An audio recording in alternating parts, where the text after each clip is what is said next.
रामकृष्ण सर्वांना.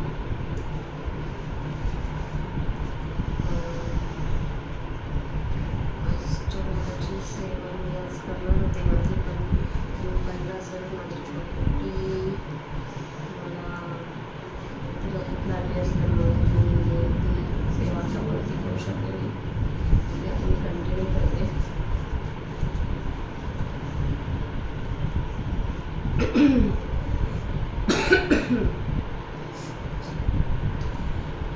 वक्रतुंड महाकाय सूर्यकोटि समप्रभा निर्विघ्नं कुरु मे देव सर्वकार्येषु सर्वदा. गंगापुरी पुण्यभूमी पवित्रादिदे नांदतो ज्ञानराजासपात आटगीता महापुण्यराशी नमस्कार मंगळ सर्व कृष्णाशी. तर आपण याच्या आधी श्लोक 44 श्लोकापर्यंत वाचन केलं होतं आणि माऊलींच्या 464 ओव्या वाचल्या होत्या. प्रयत्नादयित मानस्तु योगी संशुद्ध किल्बिषाः अनेकजन्म संसिद्धिस्ततो याति परां गतिं. जे वर्षा शब्दांची आपोळी जन्मसहस्रांची आळी लंघिता पाथ गांधळी आत्मसिद्धीची.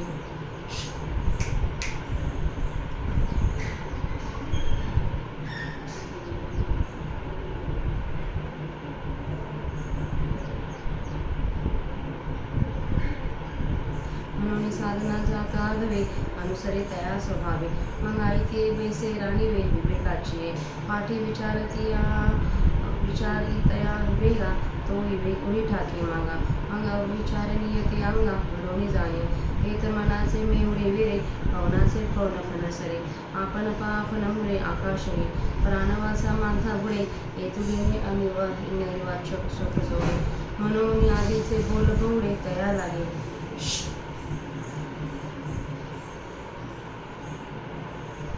ऐसी ब्रह्मीची स्थिती जे सगळा गतीसी गती त्या अमृताची मूर्ती होऊन ठाके. तेने भोवती जन्मी मागिली वृक्षपाची पानावळी झाडली. म्हणून उपजत खेळी बुडाली लग्न घटिका आणि तद्रुपतेसी लग्न लागून केले अभिज्ञा. तैसे लोकले अप्रगगन होऊन ठाके तैसे विश्वजेत होय मागो ते जेथे लया जाय. ते विद्यमानेची देह झाला तोगा तपस्वीभ्योधिको योगी ज्ञानीभ्यो भीमतोधिकाः. कर्मीभ्यश्चाधिको योगी तस्मात् योगी भवार्जुन. जया लाभाची आशा करुणी धैर्य भावांचा भरवसा भारती षटकर्मांचा धारसा कर्मनिष्ठा काजी एक वस्तू लागी पानुनी ज्ञानाची वजनागी. झुंजत प्रपंचेशी समरंगी ज्ञानी येना अथवानी लागे निसरणा तपोदुर्गाचा आडफाडा. झोंबती तपी चाळा जयाशिया जे भजती यांसी भज्य यांनी यांचे यांच. एवं जे पूज्य सकाळ सदा तेची तो आपण स्वयं झाला निर्वाण. जे साधकांचे कारण सिद्ध तत्व म्हणून कर्मनिष्ठावन्य तो ज्ञानी असू वेद्यो. तापसांचा आद्यो तपो नाको पै जीव परमात्म संगमा जयासे येणे झाले मनोधर्मा. तो शरीराची परिमहिमा ऐसे पावे म्हणून या कारणे ते मी सदा म्हणे. योगी होय अंधकरणे पंडुगमना योगा नामपि सर्वेषां मदगतीनान्तरात्मना. श्रद्धावान भजते यो मानसमे युक्तमोहताः. आगा योगी जो म्हणजे तो देवांचा देव जाणजे आणि सुख सर्वस्व माझे चैतन्य तो. ज्या भजता भजन भजावे हे भक्ती साधन जे आगवे ते मीची झालो अनुभवे अखंडित. मग तया आम्हा प्रीतीचे स्वरूप बोले निर्वचे ऐसे नवे गातो साचे सुभद्रापती. तया ऐकोटली या प्रेमा जरी पाळे पाहिजे उपमा तरी मी देह तो आत्मा हीची होय. ऐसे भक्त चकोरचंद्र तेथे त्रिगुण एक नरेंद्र बोलिले गुण समुद्र संजय म्हणून. तेथे आदलापासून पाहता ऐकी जे ऐसेची अवस्था. नावली हे यदुनाथा पाव सरले की सावी याची मनी तोषला जे बोला आधीचा जोडला. तेनी हरिके आता उपलवला निरूपिला तो प्रसंग आहे पुढा जे तू शांती दिसे निवडला. तो पालविजय लमुणा प्रमेय विचारचा जे सात्विकाचे निवडपे गेले आध्यात्मिक खरपे. सहज निरवळले वाफे चतुर चित्ताचे वरी अवधानाचा वाफसा लागला सोने आहेसा. म्हणून पेरावया दिवसा निवृत्तीसी ज्ञानदेव म्हणे मी साडे सद्गुरूंनी केला कोडे. माता हात ठेविला ते पुढे विजेची वाहिले म्हणून येणे मुखे जे निघे ते संतांच्या हृदयी साचची लागे. हे असो सांगे श्रीरंग बोलिलेचे, परी ते मनाचे कामी ऐकावे, बोल बुद्धीच्या डोळा देखावे. हे साठोवाटी ह्यावे चित्ताचिया, अवधानाचे निहाते, निहावे हृदया आतोते. हे रिजवती लाळणी ते सज्जनांची, हे स्वैत निभवती, परिणामाते जीववती, सुखाची वाहिवती लाखोली जीवन. आता अर्जुन असे मुकुंदे नागर बोली जेवले विरोधी, ते योगीचे प्रबंधे सांगेन मी. इथं आपल्या 497 संपन्न होत आहे. आता त्याचा मराठीत अर्थ वाचूया. आणि योग मार्गाचे प्रयत्नपूर्वक आचरण करणारा तो योगी पापापासून शुद्ध होऊन अनेक जन्माने योग सिद्धी मिळवतो. नंतर अत्यंत श्रेष्ठ अशा गतीला म्हणजे मोक्षाला जातो. कारण की कोट्यावधी शतवर्षात हजारो जन्मांचे प्रतिबंध उल्लंघन करून तो आत्मसिद्धीच्या किनाऱ्याला येऊन पोचला. म्हणून जेवढी साधने आहेत तेवढी सर्व साधने आपोआप त्याच्या मागे येतात. नंतर तो आयताच विवेकाच्या राज्यावर बसतो.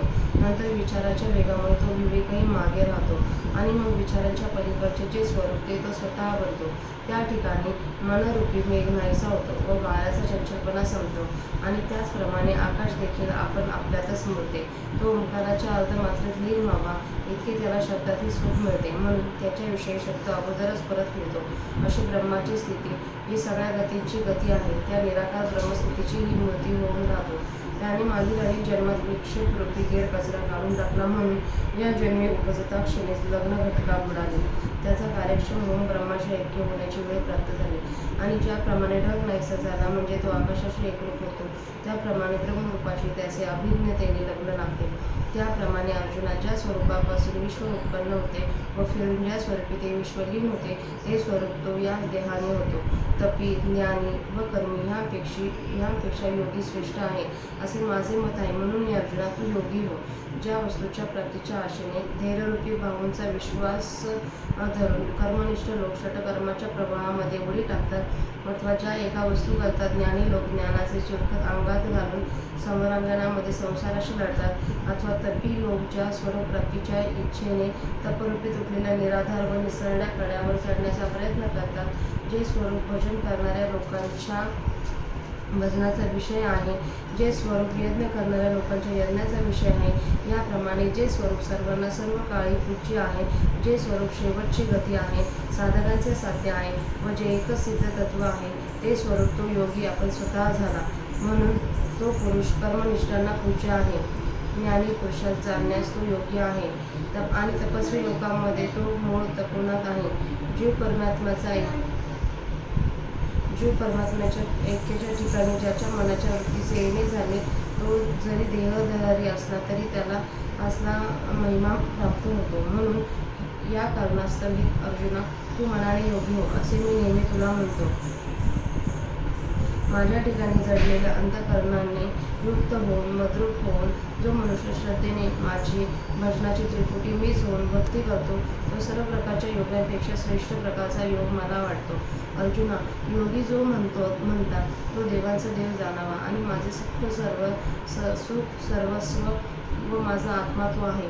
ज्या पुरुषाला भजन करणारा भजन व भज्य अशी फक्त साधनांची जी त्रिपुटी ती सर्व अनुभवाने सदोदित मद्रूपच आहे.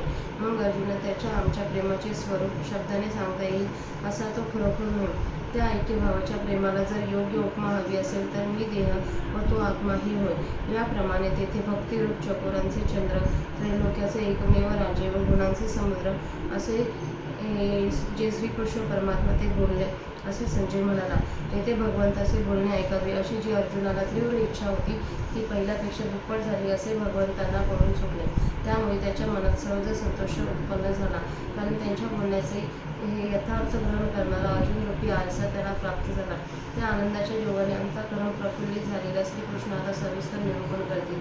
तो प्रसंग पुढे आहे. जेथे शांत रस स्पष्ट दिसेल असे जे प्रतिपाद्य विषयरूपी बीजांचे साठवण ते मोकळे करून विस्तृत तऱ्हेने श्रोत्यांच्या मनात पेरण्यात येईल. कारण की सत्वगुणाच्या दृष्टीने मानसिक तापरूपी डिखळी विरघळून योग्य चित्ताचे वाफे सहज तयार झाले. आणखी सोन्यासारखा उदाररूपी वापसा मिळाला. म्हणून श्री निवृत्तीनाथास पेरण्याची इच्छा झाली. ज्ञानेश्वर महाराज म्हणतात, सद्गुरूंनी कौतुकाने मला चाळे केले व माझ्या मस्तकावर जो हात ठेवला ते उघड उघड विजेत घातले. म्हणून या माझ्या मुखातून जे निघेल ते संतांच्या मनाला खरोखर पटेल.